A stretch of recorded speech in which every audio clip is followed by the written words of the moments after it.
Hi everyone, I'm Shaylin here with Reedsy. Today we're going to be doing the second part in our series on literary fiction. Just like we did with past genres, we're going to be talking about 5 tropes in literary fiction, 2 to maybe avoid, 1 to tread carefully with, and 2 that I think should be embraced. I had so much fun with this video because literary fiction is my genre. It's the genre that I primarily write and the genre that I primarily read. And so in some of the past series, I had to do a lot of research, consult people that I know who read those genres. But this one, I just had my own opinions because this is my genre. It's the genre that I love, but also, I don't like every piece of literary fiction that I read. Sometimes I notice recurring trends in literary fiction that I find maybe aren't that effective, but I also sometimes spot things that I love and would love to see more of. Now, because literary fiction is a genre primarily defined by style rather than elements of plot or story, most of these tropes are honestly techniques or stylistic elements because you don't really see tropes as much. A little bit. One thing I found so interesting, I did do a bit of research on this video just to see what other people thought. There aren't many articles out there on literary fiction tropes because there aren't many literary fiction tropes, but almost every single one of them mentioned having a dog barking in a scene. And I had never realized this, I had never thought about this before, and then I realized, oh my god, every literary fiction novel at some point has a dog barking, for no reason. The character just hears a dog barking, that is such a thing. And then I remembered the part in my book where there's a dog barking and I was like, I've done it too. So let's just jump into it and let's start with some tropes that I'm not a huge fan of. The first one is ridiculous framing devices. So a frame is basically when we see the character in a certain point in their life, usually kind of in the present. Then we also see the story in the past as they're reflecting on their past. Now, some frame devices are done really well, and I love retrospective novels, so the character thinking back on the story.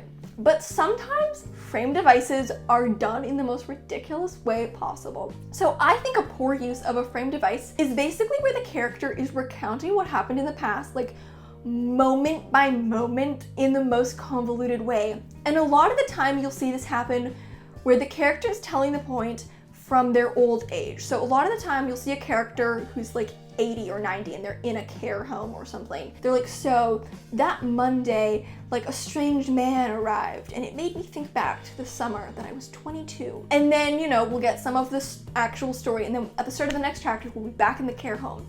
And the character will be then as I ate my jello, I thought back to the next week. And they're perfectly aligning everything that's happening in the present as they think about the past. And it's just really convoluted, and I rarely find it adds anything to a story. So I do think frame devices can work, and they're good books with framing devices. But I do think that these kind of pointless frame devices that try to show the character reflecting moment by moment by moment and be and this is what I was doing as I thought about the next scene. In my opinion, this technique is just usually contrived and it doesn't really feel accurate to how we remember things. So framing devices, cool. These really particular convoluted framing devices, I'm not a fan.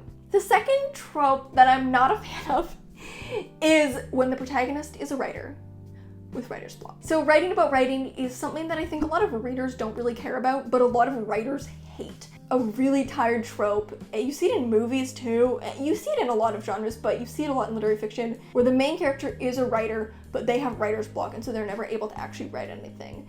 And usually this doesn't add anything to the plot. It feels like it's just there because the author is a writer and didn't know what other traits to give their character. I don't know. Maybe it's just because I'm a writer and so I would rather read about characters who do other things with their lives. For the most part, writing about writing, not my favorite thing, especially when the character's main conflict is that they have writer's block. I'm no one cares. This is not an interesting character trait to be exploring. I'm sorry.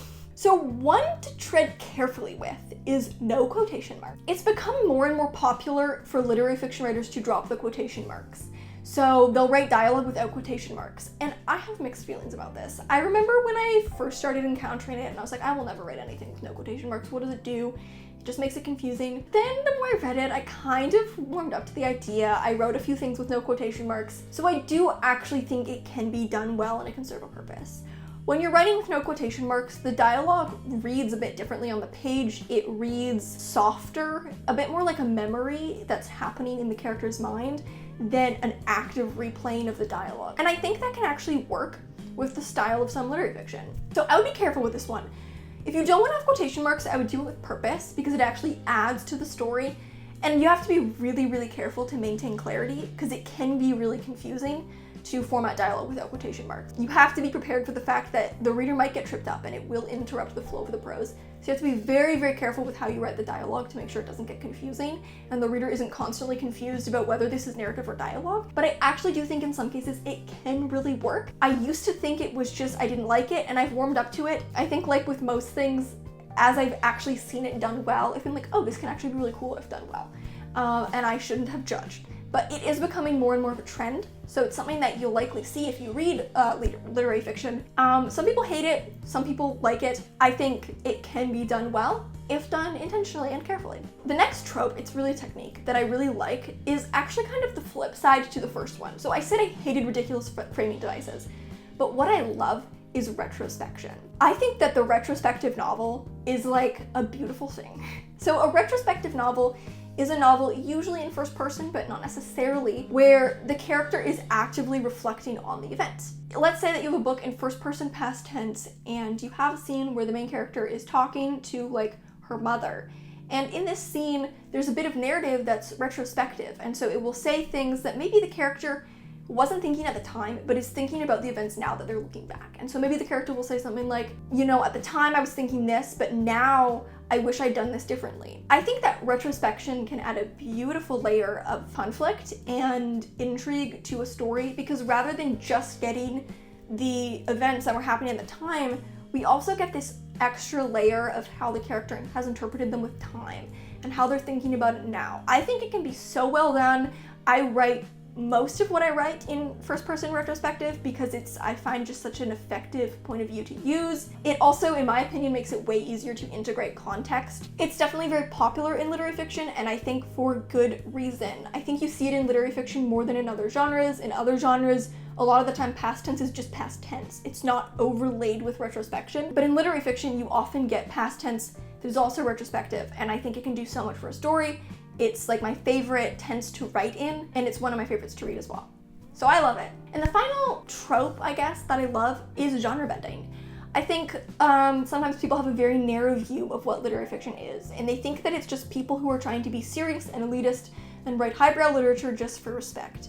And that may be true of some literary fiction writers, but it's not inherent to the genre, and most people who write literary fiction write it because it's what they enjoy writing, you know? Like, I'm not going to dedicate my life to writing a genre that I don't enjoy writing. And part of why I love literary fiction is that you can do really anything. Like, you can do some weird things. And I love genre-bendy literary fiction. I love it when literary fiction takes elements of horror or really any other genre. One of my favorite short story writers is Samantha Schweblin. She writes like literary horror, and it's incredible because as someone who loves literary fiction, I do love like the literary style and stuff. Like, I find it really fun to read. I also find other genres really exciting, and so I love it when writers aren't afraid to pull in genre elements into their literary fiction. One of my biggest pieces of advice for someone who is wanting to get into literary fiction is don't be afraid to pull in the genre elements. I would love to know what your favorite or least favorite tropes in literary fiction are. What do you love in literary fiction? What do you hate?